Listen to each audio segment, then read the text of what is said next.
Everybody in here had some sort of relationship with Kobe Bryant, one of the greatest Los Angeles Lakers of all time, if not the greatest. And when people talk about Kobe, they don't just speak about his championships or his stats. They speak about how he moved differently. A presence, a mindset, a fire that never turned off. You could feel it when he walked in the room. You could feel it on the court. And for those who really knew him, who saw him in the quiet moments, that presence was even louder. The first time Paul met Kobe was at the Forum. Kobe had just been drafted, still that wide-eyed teenager everyone thought might not make it straight from high school. He was shooting a commercial, already working, already focused. The second time was at one of Magic Johnson's legendary Midnight Magic events, the type of party where players dressed up, vibed, and unwound. Except Kobe showed up in a sweatsuit. Everybody else was dressed for a party. He was in his lane, quiet, still, calm. Paul walked over, asked him what he was doing just chilling in the corner. Kobe looked him straight in the eye and said, "Just be careful out here." That was Kobe. At 18 years old, he was telling veterans to stay focused. He was already locked in. Even during commercial shoots, he couldn't turn it off. Paul was filming a scene with him. The director said, "All right, just go through the motions. Kobe, let him get some shots." But Kobe didn't get the memo, or more likely, didn't care. He knocked the ball out of Paul's hands, twice. This was just a shoot, not a game, but Kobe treated it like Game 7. Paul eventually asked him, "You trying to check up right now?" And Kobe just gave him that look. That's when it clicked. He was different. Dwyane Jackson remembers the moment he found out Kobe was an Eagles fan. For Dwyane, who grew up in LA, that was surreal. Kobe wasn't just the king of the Lakers, he liked his team. To Dwyane, that meant everything. Kobe had already inspired him with his mindset. As a smaller receiver in the NFL, Dwyane built his game on heart and grind. When he heard Kobe supported him, it validated his entire approach. "Doesn't matter how big you are," he said. "Nobody can measure your heart." That's what Kobe stood for, that unmeasurable fire inside. Keyshawn Johnson had a different kind of memory. It was 1996. Both he and Kobe were fresh in their careers and had signed with Adidas. They were flying to Portland for a shoot and had to sign a stack of memorabilia on the plane. Keyshawn was methodically writing his full name on every item. Keyshawn Johnson number 3. Meanwhile, Kobe breezed through his. When Keyshawn looked over, Kobe was already done. He asked him, "How the hell did you finish that fast?" Kobe just smiled and said, "There's only one Keyshawn."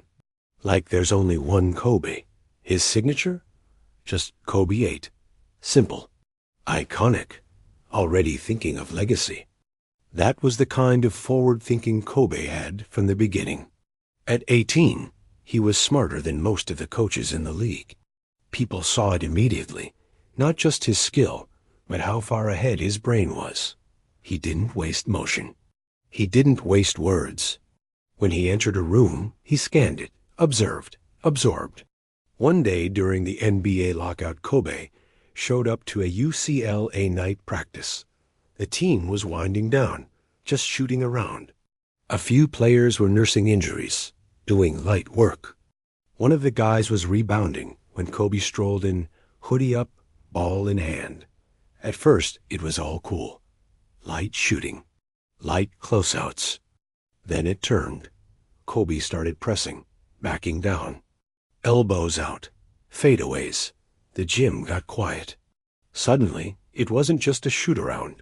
It was a full-on one-on-one war. The whole practice stopped just to watch. That was Kobe. Always pushing, always competing, always watching. And this mindset wasn't new. Brian Shaw remembered Kobe from back when he was just a kid in Italy, shagging rebounds and challenging grown men to games of HORSE. Shaw said even back then, he could tell. The kid was different. He had that obsession. That obsession was something Kobe nurtured through mentors, and not just basketball ones. Sure, he idolized Michael Jordan, but he also studied from outside the game. Michael Jackson taught him about perfectionism. Magic Johnson gave him business wisdom. Phil Jackson fed his philosophical side. Dr. J, Kareem, Hakeem. Kobe studied each of them like textbooks.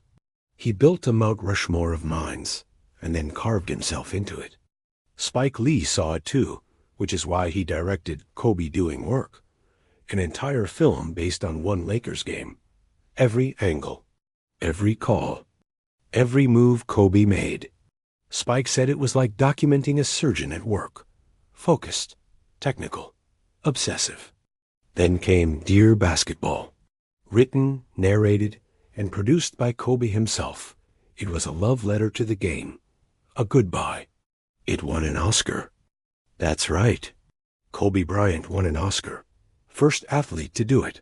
From hardwood to Hollywood, the obsession remained. And that obsession didn't die when he retired. If anything, it grew. He became a mentor to the next generation, especially women. He poured into WNBA stars like Diana Taurasi and Sabrina Ionescu. He didn't just show up to their games. He trained them, taught them footwork, film, focus. Sabrina once said, "Mamba Mentality is who I am." And it shows. Still, Kobe's legacy isn't perfect. There was the 2003 incident, a controversy that will always be part of the conversation. But he confronted it, apologized publicly, and worked for redemption through action. Many say it made him more human, more complex, more complete. As Jimmy Kimmel once said, not a perfect man, but a man who inspired millions. And those millions include today's NBA stars. Jaylen Brown, for instance, says Kobe's mentorship shaped his career, not just on the court, but off it as a businessman, as a thinker, as a leader. Jason Tatum, too, modeled his game after Kobe, even tried to copy his moves until he realized he had to become his own version. But it was Kobe who gave him the blueprint. And then there's Shaq, the brother, the rival, the co-champion. Their relationship was rocky at times. But in the end, Shaq said it plainly. He's the greatest Laker ever. That rivalry, that iron sharpens iron fire, made both of them better. Together, they dominated a decade. When Kobe passed away in that tragic helicopter crash in 2020, the world stopped. The pain rippled beyond basketball. It touched artists, musicians, soldiers, entrepreneurs. Anyone who knew what it meant to wake up every day and chase something with everything you had. Mamba Mentality wasn't just a phrase. It was a code. Now, statues stand in front of Staples Center, now the Crypto.com arena. Murals cover the city of Los Angeles. His book, The Mamba Mentality, How I Play, is studied like scripture. Granity Studios, the media company he founded, continues to publish youth novels. His fingerprints are on more than trophies. They're on people. There's only one Kobe, one number 8, one number 24, one Mamba.